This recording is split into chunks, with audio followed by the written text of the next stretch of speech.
Comme à l'accoutumée, le duel a déjà démarré sur ce plateau. Nos deux débatteurs de ce matin sont impatients d'en découdre.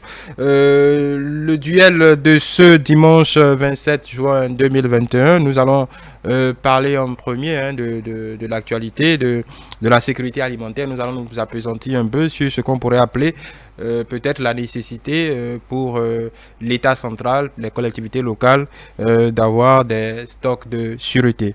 La seconde problématique, le second sujet de notre duel de ce dimanche, ce sera Komi Koutié, débouté par la Cour africaine des droits de l'homme et des peuples. Voilà. Donc je présente Lukman Tidjani, acteur politique du Bloc républicain. Bonjour. Bonjour à vous, cher ami Noumon. Bonjour aux amis téléspectateurs. Alphonse Moïse Soudé, journaliste, analyste. Bonjour à vous, chers confrères. Bonjour à toutes et bonjour à tous. Voilà. Je vais commencer par Lukman Tidjani. Au vu de ce qu'on vit depuis quelque temps, la hausse du prix des denrées de première nécessité, comme on les appelle, au vu des efforts du gouvernement disons, d'entraver un peu quelque peu les velléités de dispersion des matières premières, des produits agricoles un peu vers les pays de l'Interland. Il y a aussi le Conseil des ministres a mis en place un comité en vue de lutter aussi contre la spéculation, parce que dans ce cas bien précis, on s'entend, on peut être d'accord là-dessus, ce ne sont pas forcément les agriculteurs qui en tirent le bénéfice, mais juste probablement les intermédiaires et les spéculateurs. D'aucuns estiment qu'il va falloir, pour ne pas mettre en danger la sécurité alimentaire, que soit l'État central, soit les collectivités locales disposent de stocks de sûreté pour permettre aux populations de passer ces moments-là, ces moments conjoncturels bien entendu. Oui, moi je pense que d'abord il faut féliciter le gouvernement et remercier les acteurs, les différents ministres qui ne sont pas restés dans le déni de la situation. Aujourd'hui, tout le monde est unanime que nous sommes dans une situation de hausse généralisée des prix. On est d'accord qu'à cette allure, au niveau de nos populations, au niveau des ménages, la grogne devient de plus en plus grande. Dans les rues, même dans les lieux de travail, les discussions entre fonctionnaires, cadres de l'administration et même les acteurs du secteur privé, c'est autour du coût du gari, de la tomate, tout et tout. Le gouvernement, et parfois même on peut parler de rareté. De rareté de ces produits. Le gouvernement, comme à son habitude, avec pragmatisme, a compris le danger et a pris la mesure des choses. Vous avez proposé, vous avez cité les mesures qui ont été déjà d'entrée prises par le gouvernement. Je pense que c'est très important déjà d'aller vers une lutte contre la spéculation pour permettre à ce que certaines personnes ne profitent pas de la peine des populations pour s'enrichir. Que les gens comprennent que lorsqu'il y a une situation générale de hausse des prix, qu'à un moment donné, il faut faire preuve de retenue. On est dans une économie libérale, oui, il faut chercher du profit, mais il faut vraiment faire preuve de retenue pour ne pas handicaper sur notre vivre ensemble, notre vivre commun. Je pense que cette mesure de mettre fin à la lutte de mettre fin à la spéculation est une mesure salutaire. La deuxième mesure que j'ai vu le gouvernement prendre, c'est faire en sorte que dans la quête de profit, les producteurs ou les agriculteurs ne soient pas forcés à écouler les produits sur un marché beaucoup plus prometteur. Le marché beaucoup plus prometteur, nous savons aujourd'hui, c'est le marché extérieur qui est plus prometteur que le marché local, mais empêcher de cela, faire en sorte que les produits de première nécessité puissent servir au niveau local plutôt que cela puisse aller au niveau du marché extérieur. Je pense que c'est des mesures qui sont salutaires, c'est des mesures qu'il est important aujourd'hui de mettre en œuvre, que ce soit depuis le niveau central mais jusqu'au niveau des collectivités, pour un moyen terme, faire le bilan et voir si ces mesures sont vraiment suffisantes, s'il manque encore d'autres directives, d'autres stratégies qu'on pourrait mettre en œuvre, qu'on soit en mesure de le faire. Sur une autre personnelle, j'anticipe un peu pour dire que, comme je l'ai dit, ces mesures sont salutaires, mais nous pouvons encore faire mieux. Je sais qu'au niveau du gouvernement, il y a plusieurs cartouches qui sont encore là, qui pourraient être mises sur la table pour diminuer la peine des populations. Non, je crois que, dans un état sérieux, quand les problèmes se posent, il revient à ceux qui nous dirigent de prendre les mesures. Mais l'on ne peut pas prendre des mesures si on ne va pas étudier les causes de la crise. Il faut d'abord, parce que on peut prendre les mesures, ça ne marchera pas. J'avais déjà dit sur ce plateau que ce n'est pas vous et moi qui allons vendre les produits béninois à l'extérieur. Dans un pays de la sous-région où j'avais vécu, je suis allé jusqu'à acheter le gari, la mesure de gari à 1200. le gari vendu à l'extérieur par des Béninois, j'ai acheté ça à 1200. Ça vient du Bénin pourtant. Donc ce n'est pas vous et moi qui organisons la sortie frauduleuse des produits.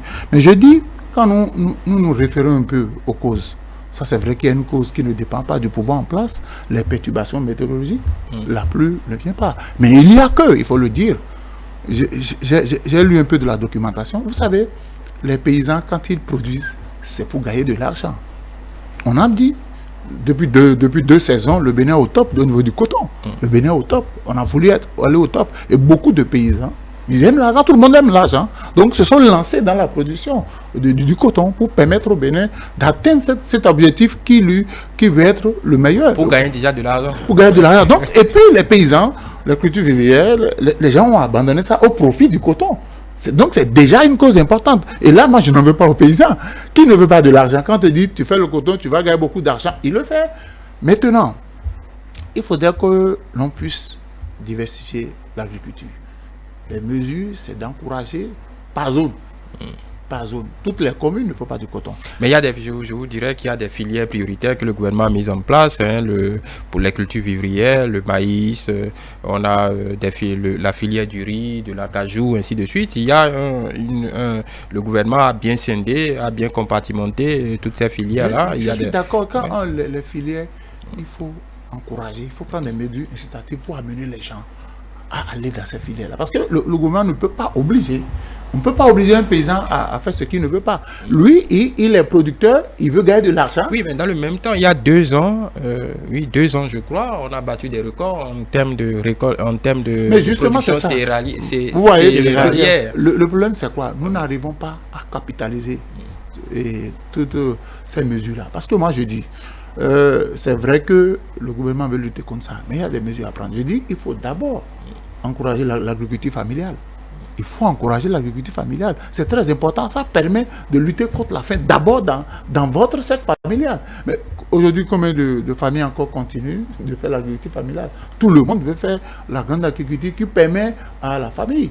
Deuxième chose, il faut mettre... Moi, je dis, on a arrêté les gens à la frontière, on a arrêté des produits, d'accord. Mais il y a que... On doit veiller sur le trafic. Il y a des trafics plus grands que ça. Il y a des trafics plus grands que ça. Les gens qui sortent les produits. Ce n'est pas les pauvres, ce n'est pas les paysans. Parce que qu'est-ce qu'on fait? On va vers les paysans, on rachète à moindre coût. Oui, c'est ce qu'on appelle la spéculation. Oui, on va vendre plus cher. Donc, il faut que sur ce point-là, le gouvernement arrive à moi je dis, traquer ceux qui le font. Parce que si, avant de sortir un produit de votre pays, c'est que vous avez atteint l'autosuffisance alimentaire chez vous. Or, vous savez que la sécurité alimentaire est au cœur du développement. Quand vous voulez que votre pays se développe et que vous installez dans l'insécurité alimentaire, vous ne pouvez pas avoir de la main-d'œuvre pour participer au développement. Donc, il faut prendre des mesures hardies. Le Bénin ne se limite pas à Cotonou. Encore que dans les villages, quand les gens produisent, il faut aller vers les villages, il faut inciter les gens. C'est vrai qu'on a besoin d'être toujours au top au niveau du coton, mais il faut amener les gens à produire. Nous ne mangeons pas le coton. Mais le coton permet au Bénin d'être connu sur le plan international. Le coton rapporte énormément d'argent. Oui, c'est pourquoi je dis, je n'en veux pas aux paysans qui se lancent dans la culture du coton, puisque après tout, qu'est-ce qu'ils veulent? Non, mais même au-delà du pays, même au-delà des paysans, les recettes extérieures. Il faut que les mesures qui sont mises en place soit suivi. Parce qu'il ne sert à rien de prendre des mesures et de ne pas suivre. Parce qu'il y a certains Béninois qui se disent ils ont mis les mesures en place. D'ici à quelques jours, ils vont baisser les bras. Et les gens vont continuer. Il faut qu'on mette peut-être en place des brigades de vigilance. Dans chaque commune, nous avons 77 communes. Et il faut associer les maires à ce travail-là. Parce que le gouvernement central est à Cotonou.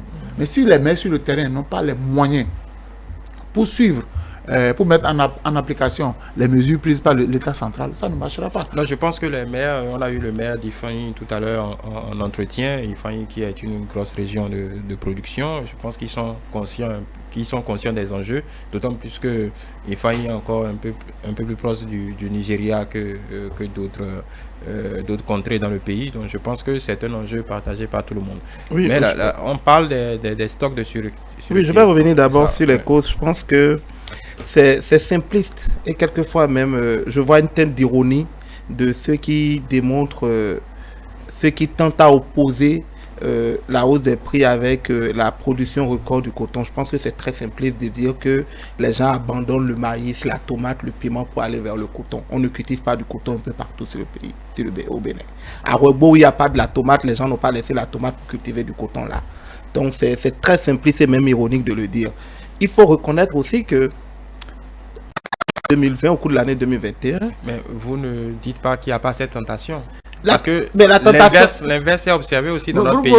Il y a 10 ans, quand le coton était vous ne pouvez pas dire que c'est le producteur pour objectif de gagner de l'argent. Oui, mais le producteur qui a un robot ne laisse pas la tomate pour venir faire du coton partout. À Djidja, quand même. À Dobo, maintenant, ne laisse pas le manioc pour venir faire du coton. Donc c'est pour ça que je dis c'est simpliste.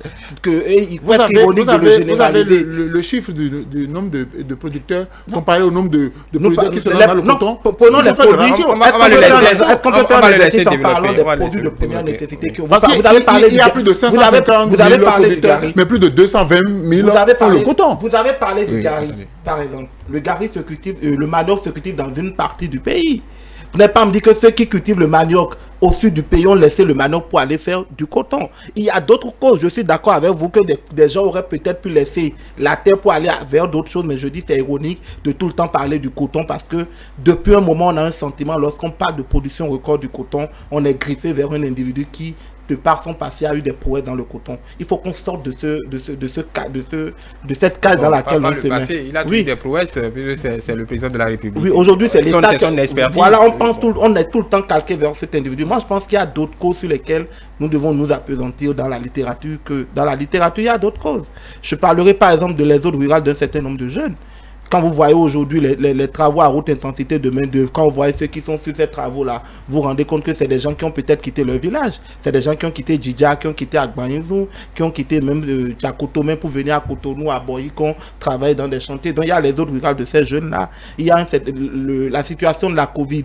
Avec au départ, avant même la Covid, la fermeture de la frontière du Nigeria, la fermeture de la frontière avec un certain nombre de pays de l'UEMOA, qui fait qu'aujourd'hui, on avait une pratique d'échange des produits qui faisait qu'au niveau des prix, on n'observait pas forcément cela. Aujourd'hui, les frontières étaient fermées pendant une longue période. Ça fait qu'au niveau de ces produits-là, sur le marché, il y a eu rareté d'un certain nombre de produits, ce qui a forcément suscité la hausse des prix. Parce que ce n'est pas seulement les produits agricoles. Il y a des produits de première nécessité au niveau des pâtes alimentaires, au niveau même des conserves. Il y a eu une augmentation de ces prix-là. Ça, la cause est là aujourd'hui. Les mesures qu'on a prises aujourd'hui, il faut reconnaître que ces mesures doivent être mises en œuvre. Je suis d'accord avec vous qu'il faut impliquer les collectivités locales dans la mise en œuvre de ces mesures-là. Mais soyons aussi patients.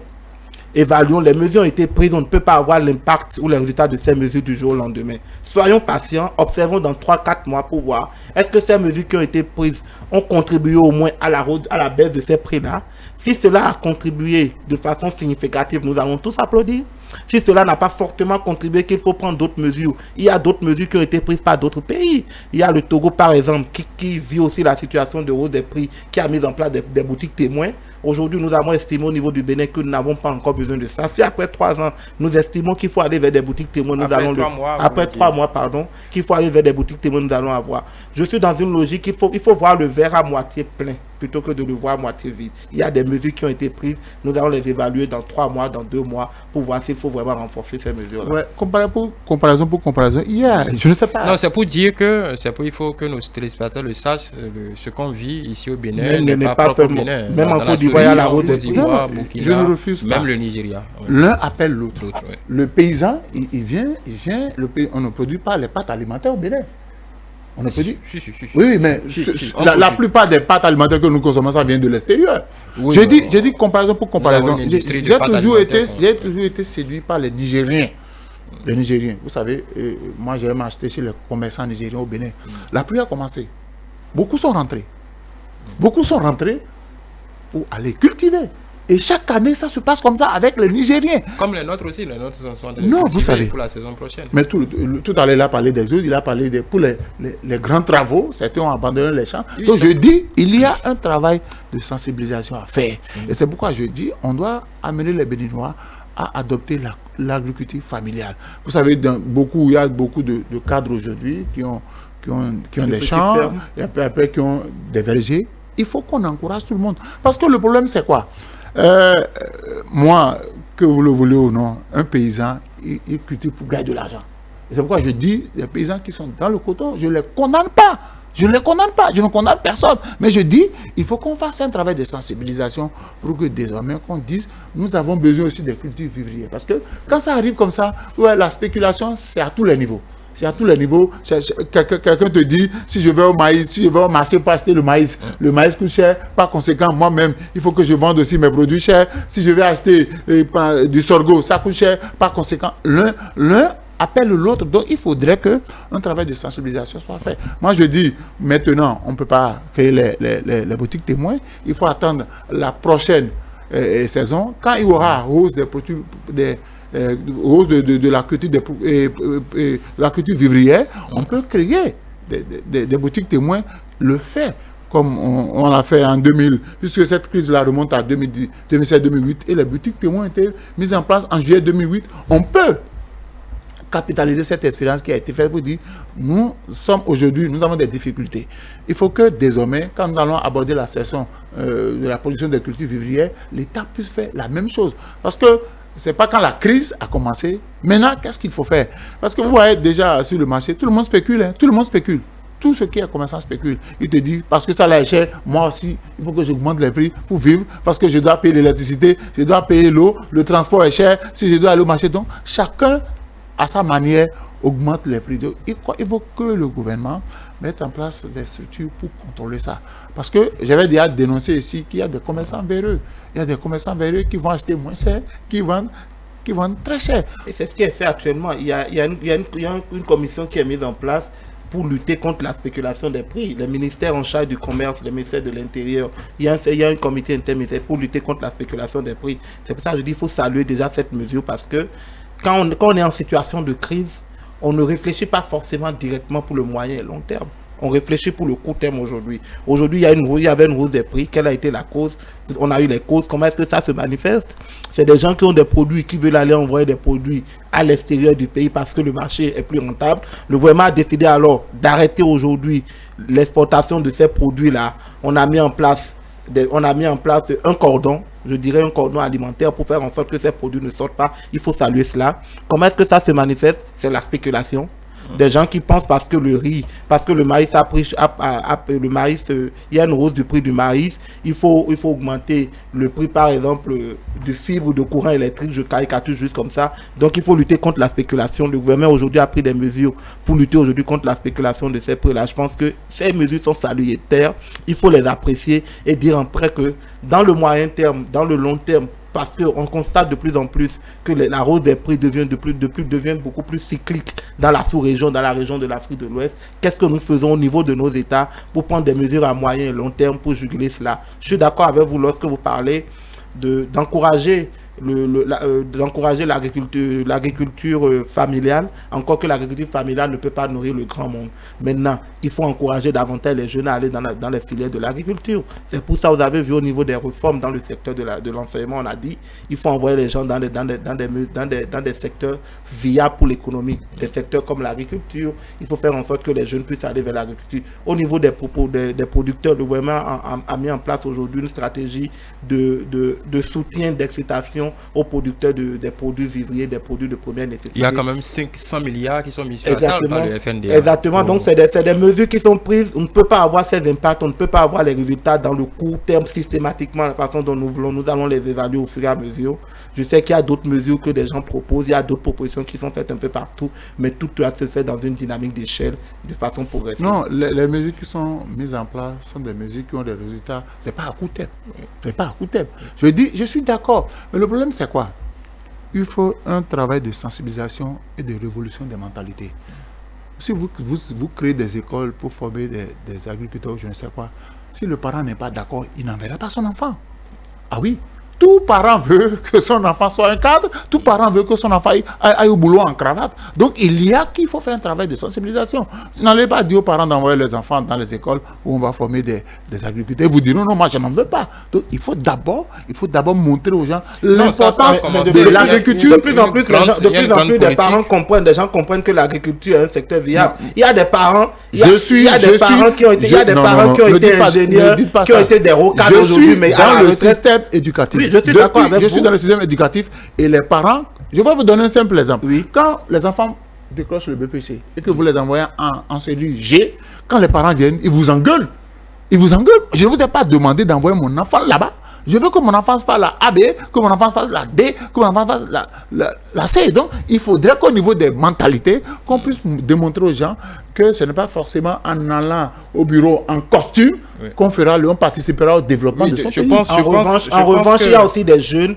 Il y a aussi des jeunes qui aujourd'hui sont encouragés, sont sensibilisés par leurs propres parents pour aller dans des secteurs comme l'agriculture. Il y a des parents qui ont des fermes et qui demandent aujourd'hui aux jeunes, après un certain nombre de diplômes, de revenir dans la gestion. C'est une affaire de modèle et par rapport à ce grand projet mis en place, boosté par le chef de l'État lui-même avec la construction des centres, des écoles de métiers et des lycées techniques. On a à ETélé fait un débat là-dessus jeudi passé et on a vu même le premier citoyen du pays recevoir, encourager les jeunes dans ce sens. Vous vous rappelez de l'exemple du pharmacien ébéniste que le chef de l'État a reçu. Donc je pense que l'État, le président de la République et son gouvernement eux-mêmes sont dans une logique de mettre en avant ces modèles-là pour pouvoir créer une émulation dans la société. On parle des jeunes du foyer à Tigan, par exemple. Donc je pense que l'État lui-même est dans une volonté de mettre ces modèles en avant. A accompagné un certain nombre de jeunes au niveau des startups. On a vu par exemple des jeunes qui sont dans le domaine de l'agriculture, de l'agro-business, qui ont été accompagnés. C'est toute une dynamique qui va prendre et on espère que... Voilà, on va évoluer. Vous parlez de boutique témoin. Oui, je parle de... Vous savez, moi je parle des expériences que j'ai vécues. Oui. Moi, je ne suis pas béninois de Cotonou. Moi, je ne suis pas béninois de Cotonou. Moi, j'ai vécu au nord. Et ce que j'ai vu faire dans le domaine, par exemple, quand vous êtes enseignant, vous venez, on vous a fait dans une ville comme WhatsApp, quand vous venez, les gens vous donnent des terres. On ne vous vend pas des terres. On vous donne des terres. Vous faites de l'agriculture. Ah, donc vous en avez fait? Oui. Je suis resté avec mon frère qui est ingénieur agronome, qui est connu de tout le monde. Il a tout le temps passé sa carrière dans les brousses. Donc il faut que désormais, si nous ne démontrons pas aux Béninois l'importance de l'agriculture, parce que le développement, ce n'est pas seulement les routes, ce n'est pas les centres de santé, c'est pas... Il faut d'abord, le chef de l'État aussi l'avait dit, pour passer sur les routes, il faut manger, il faut être en forme. Et si nous n'arrivons pas, je ne dis pas qu'il faut faire l'autosuffisance alimentaire, mais il faut qu'on avoisine. C'est un objectif. Voilà, donc déjà, il faut commencer par travailler les mentalités. Parce que je suis d'accord, on a mis des mesures en place, mais il faut un comité de suivi. Parce que quand il n'y a pas un comité de suivi, le Bénin, c'est 77 communes. Et moi, je souhaiterais que par rapport à ça, que le premier responsable du pays puisse convoquer les 77 maires et leur montrer l'importance des mesures prises par le gouvernement et quel rôle que chacun d'eux doit jouer sur le terrain. Parce que on ne va pas demander au chef de l'État d'être chaque fois dans les 77 communes, mais il y a les maires qui peuvent faire un travail sur le terrain. Donc, il faudrait qu'on les appelle, tous à Cotonou, qu'on leur explique. Parce que c'est un enjeu national. On va dire qu'il y a la famille au Bénin, que les gens ne mangent pas à leur faim. Ce n'est pas un problème du gouvernement, c'est un problème de tout le monde. Donc, il faut que ce travail-là soit fait pour que chacun sache que désormais, pour que nous puissions résorber cette crise, chacun doit mettre la main à la pâte. Voilà. Toujours dans ce débat, il y a beaucoup d'idées qui affleurent. On reproche à l'État, par exemple, d'avoir dissous l'ONASA, qui permettait, dans ces moments-là, qui aurait permis dans ces moments-là de juguler un tant soit peu la crise. D'aucuns parlent d'augmenter le SMIC. Alors, il y a une flambée d'idées ici et là. Qu'est-ce que vous en pensez? Oui, je fais partie de ceux qui achètent la requête de nos compatriotes qui demandent à ce qu'on puisse s'installer dans le moyen terme des boutiques témoins. Je les appellerai pas des boutiques ONASA, mais sur le modèle qui permet aux populations d'avoir un lieu où ils peuvent aller s'approvisionner avec des coûts exonérés, c'est-à-dire de faibles coûts d'un certain nombre de denrées de première nécessité. Là, le gouvernement avait ses raisons de dissoudre l'ONASA. Oui, on le savait, mauvaise gestion, détournement. Maintenant, il faut mettre en place un système qui permet d'avoir des prix exonérés de ces produits, parce que ça a un impact non seulement sociologique, mais aussi culturel chez les populations. La dame qui fait que avec de moindres coûts, elle peut aller dans un magasin à côté pour prendre du maïs ou prendre un produit de première nécessité à faible coût. Cela fait baisser un certain nombre de tensions surtout dans le contexte sociopolitique que nous connaissons au Bénin, avec les différentes grouilles. Sociologiquement, cela pourrait faire baisser cette tension, cette grouille au niveau des populations. Je pense que c'est très important. Avant de venir sur la question du SMIC, je pense que... Arrêtons-nous sur ce modèle. Est-ce que ça résout vraiment le problème? Parce que, supposons un instant qu'il y a des boutiques témoins dans notre situation. On peut supposer que tout le monde, les fonctionnaires, tout le monde se rue là-dessus. Est-ce que, en réalité, puisque ce sont des boutiques, on va dire témoins, des boutiques tampons, est-ce que déjà il y aura un problème de stock, il y aura un problème d'affluence, de gestion de l'affluence, ainsi de suite, et pour, disons, arriver à servir tout le monde, ça suppose que l'État, là on est au-delà des subventions, que l'État s'implique, rachète du stock, prévoit à quelle échelle? À l'échelle quoi? 1 million d'habitants, 2 millions d'habitants, 3 millions d'habitants? Oui, ça dépend de la politique que le gouvernement décide de prendre. J'ai entendu le chef de l'État parler de mandat-routement social. C'est de savoir est-ce que le social se limite seulement aux populations à faible revenu ou le social se limite à tout le monde. Ça dépend de l'option que le gouvernement aura choisir. Mais en amont de cela, il faut d'abord encourager les producteurs, parce que vous n'allez pas avoir des boutiques s'il n'y a pas de stock. Donc il faut demander aux producteurs qui font du maïs, du manioc, tout et tout, il faut les encourager pour aller vers ces produits-là. Lorsqu'ils ont ces produits-là, il faut les acheter. Il ne faut pas les acheter de manière à les discriminer pour dire parce que nous sommes dans une loi du marché. Il faut les acheter pour que ces gens aussi puissent être satisfaits. Et lorsqu'on a ces produits-là dans les boutiques, on a besoin de faire un travail de catégorisation des populations, des couches qui sont directement impactées ou affectées par cette hausse des prix. Et il reviendra au gouvernement avec les experts, avec les techniciens dans le domaine de savoir quelles sont les catégories de personnes qui peuvent avoir accès à ces boutiques-là. Aujourd'hui, c'est déjà trop tôt de le dire, de faire cette catégorisation, mais comme on le dit aussi, il faut mettre en place aussi tout un cordon pour faire en sorte que les directives, les orientations, les perspectives qu'on aurait à prendre si on doit installer des boutiques de stockage où les gens doivent aller s'apposer de ces produits. Il faut faire en sorte que s'il n'y ait pas des poches de corruptibilité, des poches de détournement de ces produits comme on a vu de par le passé. Donc je pense.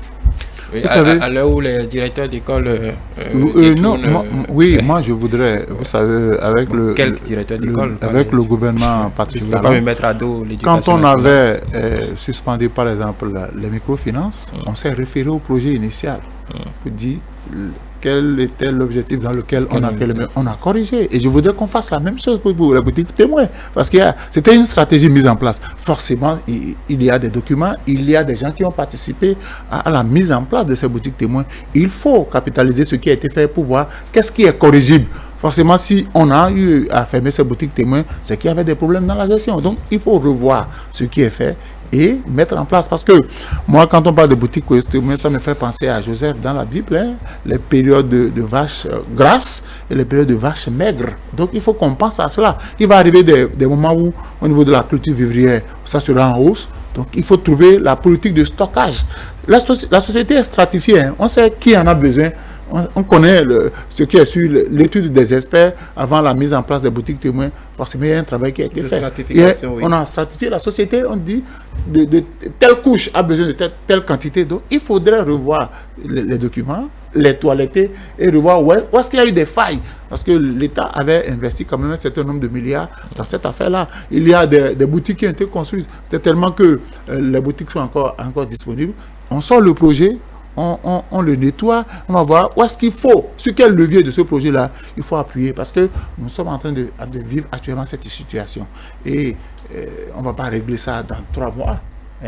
Ça va prendre du temps, mais il faut déjà qu'on commence par réfléchir pour dire la pluie a commencé, les gens vont peut-être produire, peut-être la production va grimper. Quand ça va grimper, qu'est-ce qu'on va faire? Donc je dis, il y a des projets de par le passé qui ont été mal gérés, mais qui étaient de bons projets, il faut les ressortir. Ça c'est à l'avantage du Bénin, ce n'est pas une question de querelle de personnes, non, c'est fini ça. Le chef de l'État a fini un premier mandat, il a entamé un second mandat, donc il a eu le temps de corriger un certain nombre de ratés sous le régime de Yahya Boni. Il faudrait maintenant qu'on continue, qu'on aille voir sous Yahya Boni qu'est-ce qui a été fait de bon, mais qui a été mal appliqué, on les sort et on corrige. Parce que ça là, c'est les Béninois qui gagnent. Et au besoin, il faut les réorienter, il faut réorienter des projets. Par exemple, lorsque on vient dans des situations de surproductivité, qu'est-ce que nous faisons plutôt que de les avoir en stock dans des magasins? Comment est-ce que nous mettons en place des mécanismes de transformation de ces produits-là?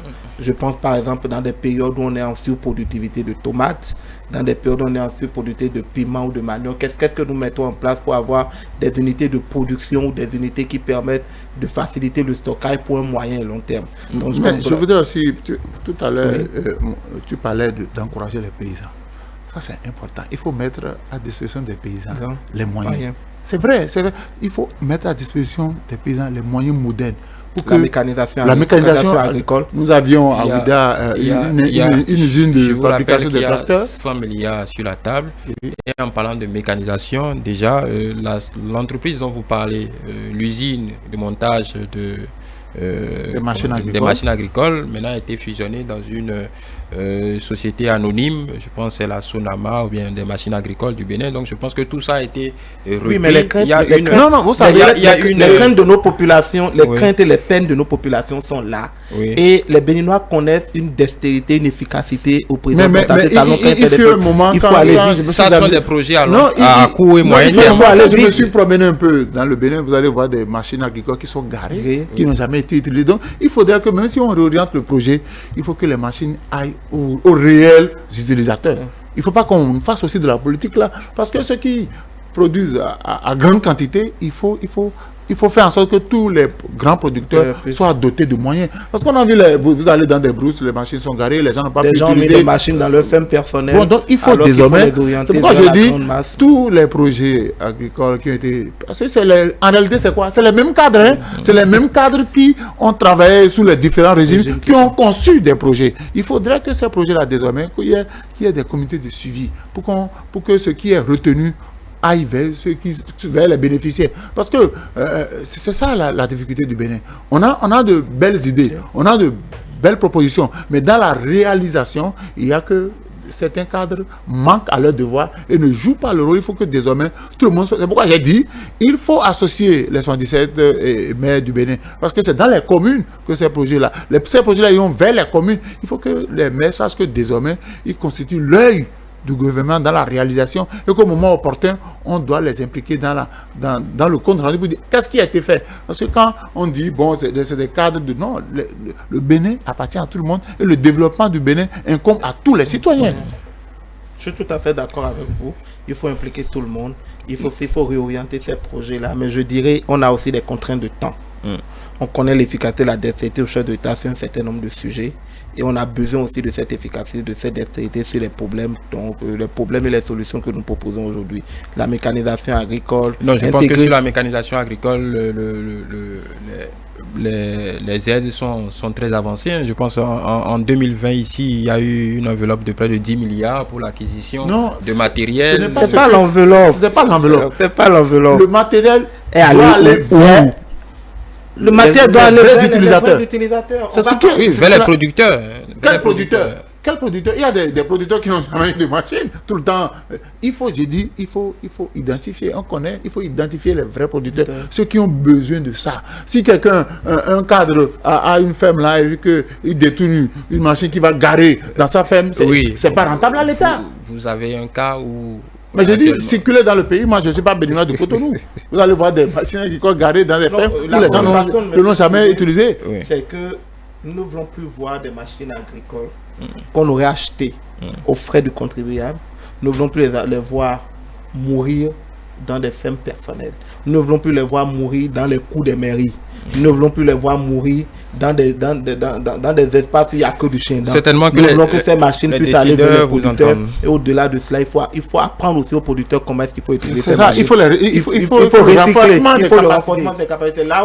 C'est là où les jeunes qui sont sortis des écoles d'agriculture, dans des écoles où il y a des écoles où ils sont en contact avec la terre et au même moment avec le monde moderne, c'est moi où il faut les envoyer aussi sur le terrain pour accompagner, être un soutien technique. Je pense que c'est ce qui, beaucoup sont même en formation. Exactement, il doit être sur le terrain pour accompagner, parce que mon grand-père qui est au niveau de Togo et qui fait du manioc ne sait pas comment il faut utiliser cette machine-là. Mais s'il y a un jeune Dogo qui est sorti du lycée agricole de Sékou. Il faut qu'il soit renforcé pour l'utilisation de cette machine et être mis à disposition de ces producteurs. En retour, l'État trouvera encore des mesures pour inciter ces jeunes-là, pour les encourager. Je vais me faire l'avocat de l'État. Je pense que c'est ce qui en a d'être fait. Vous pourrez suivre à l'occasion la rediffusion de notre émission du jeudi. Je pense que c'est ce on n'a pas refusé de ce côté. Puisque vous êtes avocat, nous sommes d'accord que le projet existe, les moyens existent, mais ce que nous disons, dès que tout sera rentré dans l'ordre, il faut que les vrais utilisateurs bénéficient de ce qui leur remet dedans. C'est ce que j'ai dit. Oui, c'est tout. Il ne faut pas qu'on dise, bon, parce qu'il a une ferme. Non, il faut qu'on aille vers les... C'est pourquoi j'ai dit, et nous qu'on devons évite forcément la gabegie associer les 77 mai. Oui, je vais même pas vous laisser aller au niveau du SMIC. Je voudrais vous poser une question. Je pense qu'on a eu, c'était dans la même configuration il y a quelques temps. Mais par rapport à cette situation, on a déjà eu ce débat sur ce plateau. Les partis politiques sont à tonnes. On n'entend personne. C'est comme si rien ne se passe. Mais je vous ai dit ici là. Non, laissez-le déjà arriver. C'est comme si rien ne se passe. Aucune proposition concrète. C'est-à-dire que les partis politiques. Attendez, les partis politiques, je ne cible pas les partis politiques de la mouvance, tous les partis politiques de ce pays, la société civile, on va les laisser dans leur coin, mais les partis politiques, il n'y a pas. Quelle est la proposition concrète que votre parti, par exemple, a mis sur la table? Ne me dites pas surtout que certains sont au gouvernement. Le gouvernement, c'est à part. Vous connaissez certains sont au gouvernement. Vous connaissez la réponse. Vous connaissez la réponse. J'appartiens à un parti politique qui est membre du gouvernement et qui participe aux propositions. Au-delà. Le Conseil des ministres, c'est sous la direction du président de la République. Oui, mais ça, c'est les acteurs. Les grandes orientations du président de la République. Oui, les grandes orientations sont proposées par des partis politiques. Et qui vous souviennent qu'à la veille des élections présidentielles de 2021, le parti politique auquel j'appartiens, le Bloc républicain, a fait un certain nombre de propositions consignées dans le projet de société du candidat Patrice Talon qui est devenu président. Et au nombre de ces propositions, nous avons parlé des propositions de la diversification du secteur agricole. Nous avons parlé des soutiens qu'il faut donner aux producteurs des produits de première nécessité pour qu'ils n'arrivent pas vers, pour qu'ils ne délaissent pas ces produits-là pour aller vers des produits de rente. Nous avons fait ces propositions. Aujourd'hui, nous sommes dans l'action gouvernementale. Ne demandez pas à un parti qui est dans l'action gouvernementale de sortir de ce cercle-là pour faire d'autres propositions qui pourraient aller en contradiction avec cela. Non, pas en contradiction. Nous sommes dans une situation conjoncturelle. La deuxième chose, vous venez tout à l'heure, avant notre émission, de recevoir un acteur politique.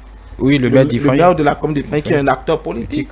Et il appartient à un parti et qui lui donne aujourd'hui le pouvoir d'exercer, de mettre en œuvre les recommandations de son parti politique dans une sphère locale. Vous avez vu tout le développement, tout l'argumentaire qui a été fait. Ne pensez pas que les partis politiques sont hors du débat. Les partis politiques participent au débat.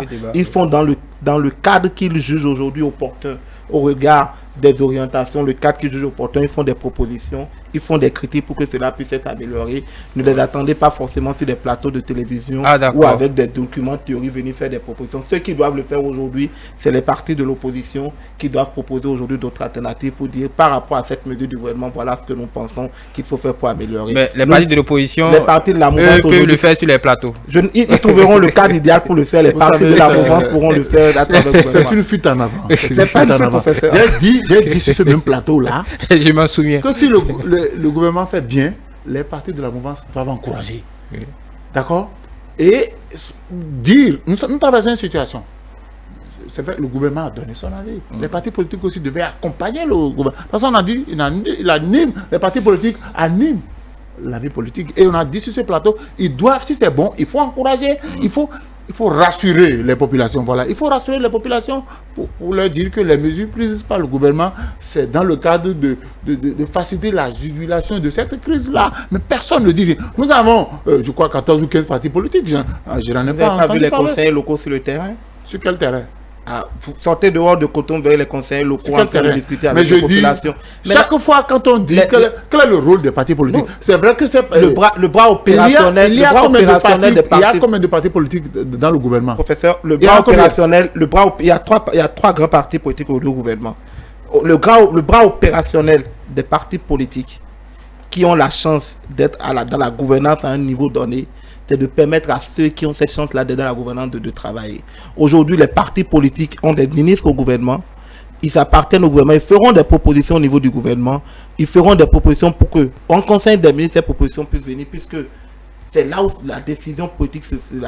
Oui, mais on serait intéressé de savoir quelle je proposition voudrais, ces partis-là ont fait au non, je gouvernement. voudrais que ces partis politiques-là, Moi, ne sommes pas dans le secret du non, Conseil des je ministres. voudrais que ces partis politiques-là accompagnent le gouvernement sur le terrain. Oui, accompagner le gouvernement sur le terrain, c'est à travers les élus locaux, c'est à travers les maires qui doivent aujourd'hui, comme vous le dites, il y a des maires, il y a des élus locaux qui sont sur le terrain, qui sensibilisent les populations, qui travaillent avec les producteurs. Au moins pour faire expliquer. le service après-vente, comme si on peut dire ainsi. Non, pas forcément pour faire le service après-vente, parce que vous avez, Tout au vu, moins, vous tout avez au vu moins. tout à l'heure le maire d'Ifeanyi semblait vous dire aujourd'hui que bien avant cette rose des prix, il y a un certain nombre de mesures qui sont prises. Par exemple, sur la question du foncier, comment faire en sorte que celui qui achète une terre dans une commune puisse mettre en place un projet de développement local plutôt que de construire forcément une maison. Donc il y a un certain nombre de travaux, un certain nombre de propositions que les partis politiques ont.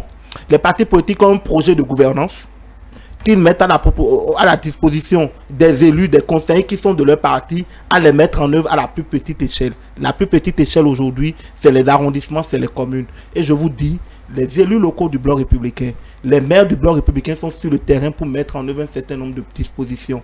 Et celui qui fixe aujourd'hui le cap au niveau national, c'est le chef de l'État de concert avec le Conseil des ministres.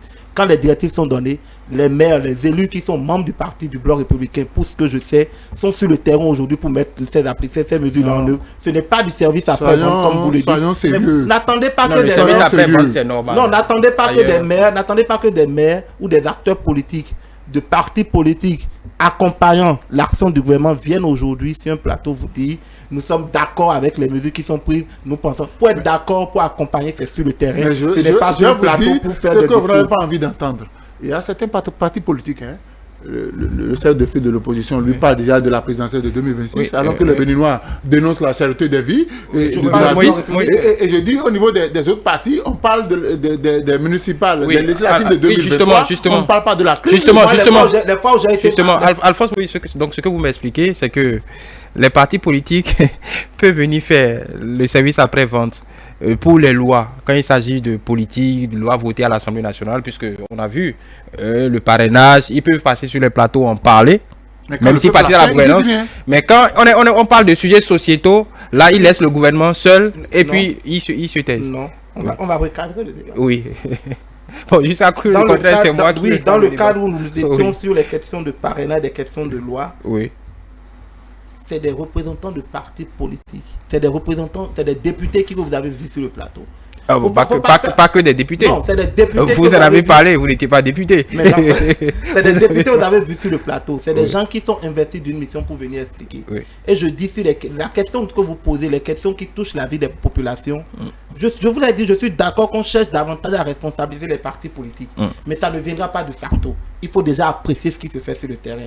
Et je dis, les partis politiques ont des élus, ils ont des conseillers, ils ont des maires qui sont sur le terrain, qui comprennent, qui prennent à cœur les préoccupations des populations, qui les remontent d'abord au parti politique, pour que le parti politique, au niveau sein des groupes techniques, parce qu'au niveau du bloc républicain, nous avons des groupes techniques qui se réunissent régulièrement, j'ai été convié plusieurs fois à des travaux, au regard de ce que nous entendons sur le terrain, au regard des préoccupations de nos populations qui sont montées par les conseillers, par les maires, nous faisons des propositions en tant que parti politique et nous trouvons le cadre formel, puisque nous appartenons, puisque nous soutenons l'action du gouvernement, nous trouvons le cadre formel pour faire passer cette proposition-là à celui aujourd'hui qui a les directives. Ne nous demandez pas de venir sur un plateau dire ce que nous proposons au gouvernement. Non, moi je constate, je vais répéter. Professeur, nous ne sommes pas nous sommes pas encore à 2023, nous ne sommes pas encore pour les législatives aujourd'hui. Le chef de file de l'opposition parler dans sa tournée, on dit qu'il y a crise, qu'il y a cherté de la vie.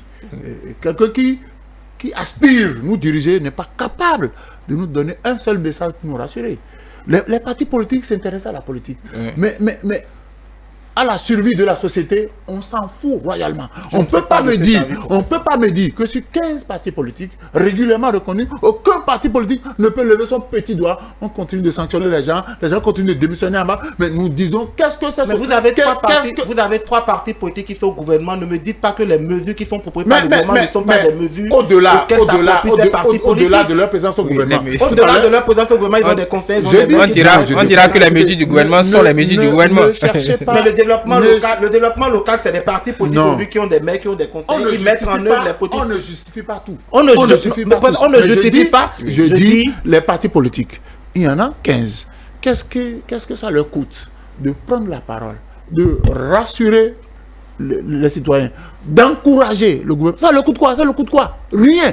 Aujourd'hui, je répète, le débat qui se fait dans les partis politiques, c'est qui positionne sur les listes pour 2023. Je n'ai pas fait ce débat au sein du parti. Le débat que j'ai... C'est ça qui intéresse les gens. Les gens sont intéressés par le pouvoir, mais les citoyens qui vont voter pour eux, on se fout de leur vie. En tant que membre d'un parti politique, le débat que j'ai eu à faire... Occupez-vous de nous quand même. En tant que membre d'un parti politique, le débat que j'ai eu à faire au sein du parti politique auquel j'appartiens ces derniers jours, c'est un débat sur un certain nombre de mesures au nombre desquelles a chanté de la vie. Et si je suis sur ce plateau, si aujourd'hui j'ai des idées que j'argumente, c'est parce que c'est des idées qui ont été frottées avec d'autres militants au sein du parti politique. Le BN nous parle. Maintenant, ça c'est des propositions qui ont été faites. N'attendez pas que je vienne vous dire ce que le chef de file de l'opposition doit faire. N'attendez pas que je vienne vous dire aujourd'hui... C'est pourquoi je dénonce ça. C'est de votre droit de dénoncer. C'est de votre droit de dénoncer. Mais moi, je vous dis ce qui se fait au sein du parti auquel j'appartiens. Je vous dis ce que moi je fais avec d'autres jeunes, avec d'autres militants au sein du bloc républicain. Nous faisons des débats, nous avons des idées, des propositions que nous donnons à qui de droit dans le cadre qui est dédié pour ça. Ne me demandez pas qu'aujourd'hui, j'ai des propositions que j'ai à faire, mais ne me demandez pas de venir. Je constate maintenant, si vous attendez... que tous les membres du bloc républicain qui sont dans les 77 communes du Bénin sont informés de ce qui se dit dans leur parti. Les membres du bloc républicain aujourd'hui sont informés de ce qui se fait dans le parti. On n'est pas venu faire... Les élus communaux, les maires qui appartiennent à notre parti aujourd'hui mettent en œuvre un certain nombre de mesures, non seulement du gouvernement, mais des mesures qui sont dans le programme de la on va passer à autre chose. On va passer à autre chose. Écoutez, à aller vers les maires sur le terrain. Oui. Vous allez voir au niveau de Ifanyi, au niveau de Boycon, au niveau de occupait déjà la sortie du maire de Ifanyi. On occupait déjà la sortie du maire. On n'est pas venu faire un procès au bloc républicain, mais bon, on va la sortie des partis de l'opposition. Voilà, on attendra. Maintenant, on va juste, il nous reste exactement 10 minutes. Je ne pensais pas que ça allait nous prendre autant de temps, mais c'est intéressant. Non, je comprends, professeur, il aime trop chariter les partis politiques. On l'attendons vivement au sein de notre parti. Nous allons finir sur la nouvelle qui est tombée vendredi. La Cour africaine des droits de l'homme a refusé d'examiner les requêtes de Komi Kouché au motif que toutes les voies de recours judiciaire n'ont pas été épuisées au Bénin. Mais est-ce que ça vous surprend? Vous savez, c'est simplement dire à notre compatriote que aller à Diakta S. Parce que on ne peut pas, on lui dit avant d'interjeter appel, il doit se constituer prisonnier, ce qui n'est pas possible. Encore que actuellement, quand il apprend les conditions d'incarcération d'un certain nombre de Béninois, il peut pas le faire. Ça veut dire quoi? Je conclus que pour les 20 années à venir, qu'il oublie carrément la politique. C'est ce qu'on lui demande. On lui dit d'oublier la politique. Parce que ces recours n'ont pas prospéré là-bas, sous prétexte que non, le recours n'a même pas été examiné. D'abord, il faut régler ça à l'interne. Et pour régler ça à l'interne, il faut qu'il se constitue prisonnier pour qu'on puisse interjeter appel. Donc, simplement dire que, bon, pour moi, ce dossier est clos. Il n'a qu'à oublier son intention de venir faire la politique au Bénin. Parce que tant que cet aspect-là ne sera pas réglé, se constituer prisonnier pour interjeter appel, je crois que le reste, c'est à l'eau.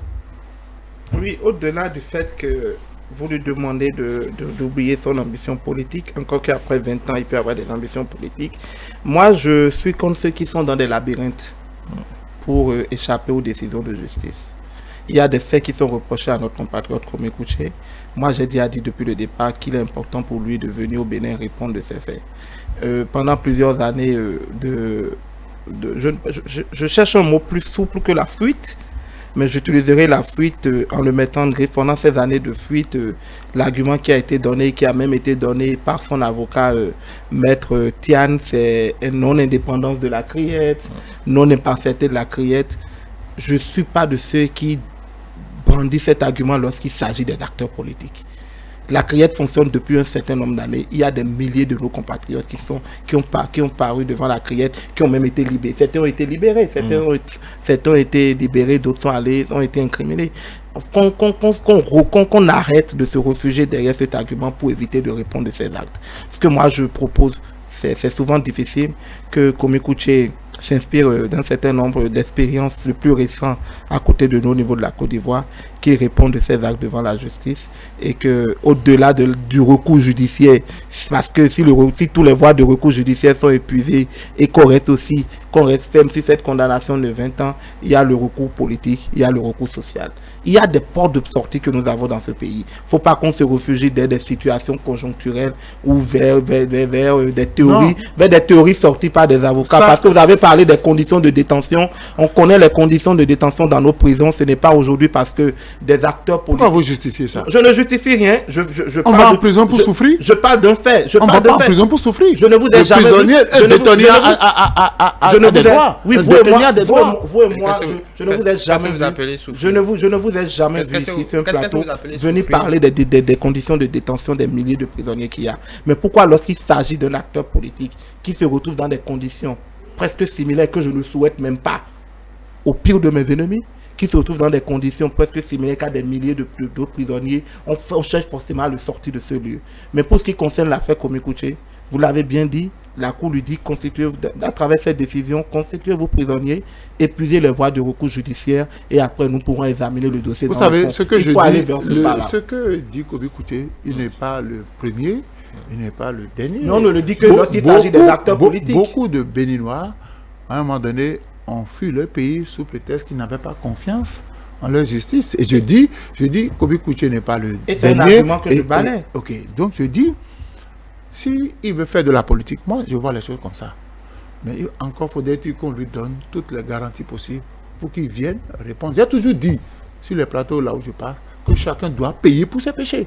J'ai toujours dit que chacun doit payer pour ses péchés. Même ceux qui sont aujourd'hui au pouvoir, quand ils vont descendre et que l'histoire va les rattraper, chacun doit payer pour ses péchés. Je suis d'accord. Mais encore qu'il faut mettre sur pied les conditions optimales pour permettre à chacun de venir répondre des péchés qu'il aurait commis. Qu'est-ce que vous appelez conditions optimales? C'est quoi les conditions? Ouais, aujourd'hui, si la plupart des Béninois refusent de rentrer pour répondre de leurs actes, ils estiment que la justice n'est pas équitable pour tous. C'est pas moi qui le dis. Oui, bon, mais si donc je dis, il faut, dans ces cas-là... Ceux qui acceptent de rester pour répondre de leurs actes. Dans ces cas-là, je vais vous dire une chose, beaucoup, s'ils avaient eu la possibilité de prendre la tangente, il l'aurait fait. Donc vous justifiez alors... Non, vous justifiez alors le fait que l'État a pris ses responsabilités pour ne pas... Parce que certains disaient, dans le même temps, à contrario de ce que vous voulez dire. C'est ce que je dis. Si certains avaient la possibilité de fuir, il l'aurait fait. Justement. Parce qu'à contrario de ce que vous venez de dire, beaucoup ont dit, ont critiqué, ont indexé la façon dont certains ont été arrêtés parce qu'on pouvait les convoquer, ils seraient chez eux, on viendrait les prendre, ainsi de suite. Je dis une chose, hein. Oui. Vous ne pouvez pas être chez vous, la police va débarquer et vous prendre. Il y a quand même, en matière d'arrestation, il y a une procédure qu'il faut suivre. Moi, je suis d'accord qu'on suive la procédure. J'ai dit, c'est que là, si quelqu'un a commis un péché, il va payer. Donc, il faut faire les choses dans les règles de l'art pour qu'ils comprennent qu'il est vraiment en faute. Oui, mais il est vraiment en faute. Que certains, s'ils en avaient eu la possibilité, ils auraient fui. Mais oui, c'est ce que je dis. Pourquoi fuir? Pourquoi on cherche à justifier la fuite en avant des acteurs politiques pendant que des simples citoyens acceptent au-delà? Parce que le procès que vous faites à la justice, le procès que ceux qui sont en cavale, ceux qui sont en fuite, vous avez parlé de conditions minimales ou optimales, le procès qu'ils font à cette justice-là, c'est la même justice qui juge les voleurs. C'est la même justice c'est devant cette même justice que comparait un cas de l'administration à qui on reproche un détournement ou des faits graves. C'est à cette même justice que le directeur d'école le directeur d'école. Pourquoi on ne parle pas de non-impartialité de la justice? Pourquoi on ne parle pas de non-indépendance de la justice lorsqu'il s'agit des simples citoyens et lorsqu'il s'agit des acteurs politiques? On trouve des casquettes pour les protéger. Je suis contre ce déni. D'accord avec vous, mais ce discours ne date pas de maintenant. Maintenant, je suis de ceux qui... les grands hommes politiques...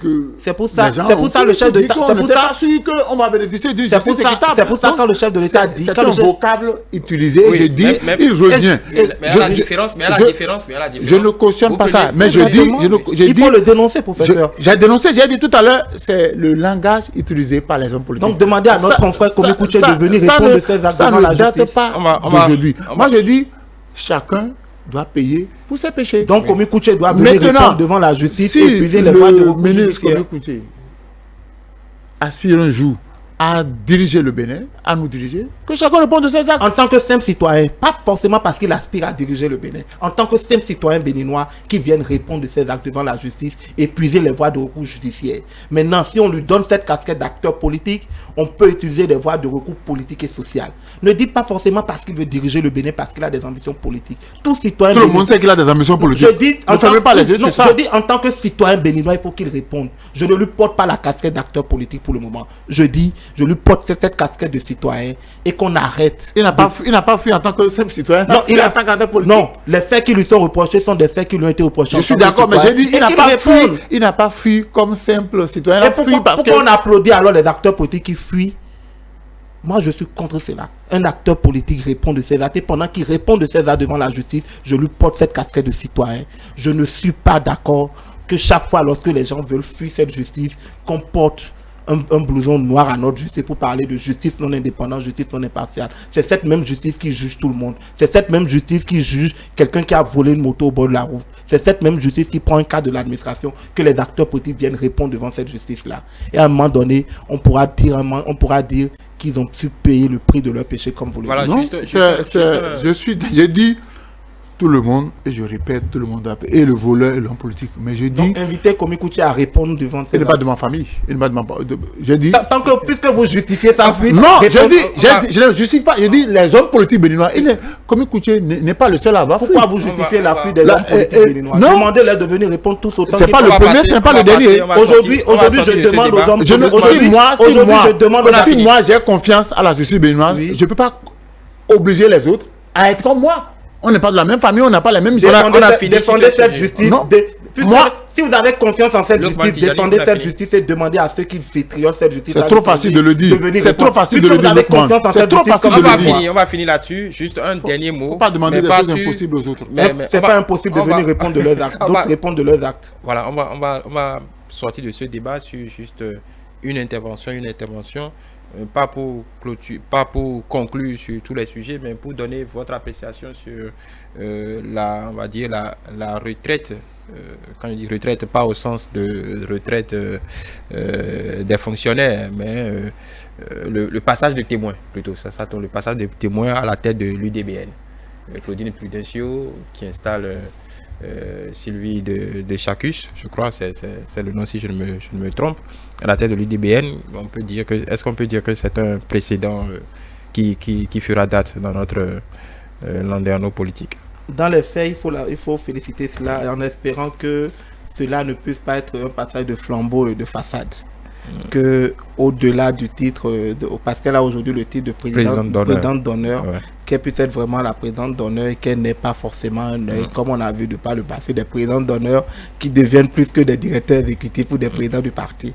Je pense que je félicite d'abord cette volonté de passer la main ou de permettre à d'autres visages de porter la voix du parti politique. Je connais personnellement Madame Sylvie de Chacus pour avoir fait un parcours politique avec elle pendant un certain nombre d'années. Je pense qu'elle est à la hauteur de cette tâche qui lui est confiée. Je suis d'accord que ça soit davantage un choix qui soit porté sur la gente féminine.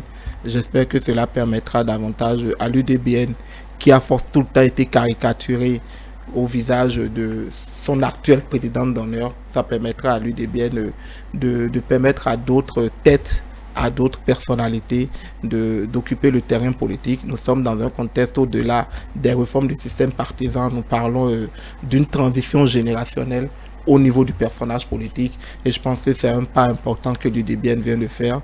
C'est un exemple qu'il faut saluer au niveau de l'UDBN en espérant que tous les autres partis, pas seulement les partis de la mouvance, tous les autres partis puissent aussi offrir cette pêche-là à d'autres têtes pour pouvoir s'affirmer politiquement. Elle est très volontaire. Oui, j'ai dit même si c'est des façades et que derrière, je voudrais que mon papa Amos Oblino fasse de même, je voudrais que Biotjane fasse de même, je voudrais que Philippe Moudjane fasse de même, que désormais la vieille classe passe la main à la nouvelle génération. Donc c'est une leçon que, même si elle va rester dans l'ombre, pour tirer les ficelles, il faut qu'au niveau des autres partis aussi, que ceux qui ont fini leur carrière en politique, qui n'ont plus rien à donner à la politique, passe la main à la nouvelle génération pour que désormais les jeunes prennent la tête des partis politiques. Non, chacun a encore des choses à donner. Ils peuvent le donner en étant dans leur chaîne, ils peuvent le Si vous donner. n'avez pas, Voilà, qu'est-ce que vous voilà. n'avez pas pu donner en 30 ans que c'est dans la 31e année que vous Ils allez peuvent donner le ça? donner, ils peuvent le donner en tant que On va pas conseiller. rouvrir nos débats sur la classe politique. Voilà, mesdames et messieurs, nous en avons fini pour le duel de ce dimanche 27 juin 2021. Merci Lukman Tidjani. Je rappelle que vous êtes acteur politique, membre du BR. Merci Alphonse Moïse Soulé, journaliste, analyste politique. À notre suite, vous allez suivre l'hebdo des éditorialistes avec Théodile Roussa et ses invités.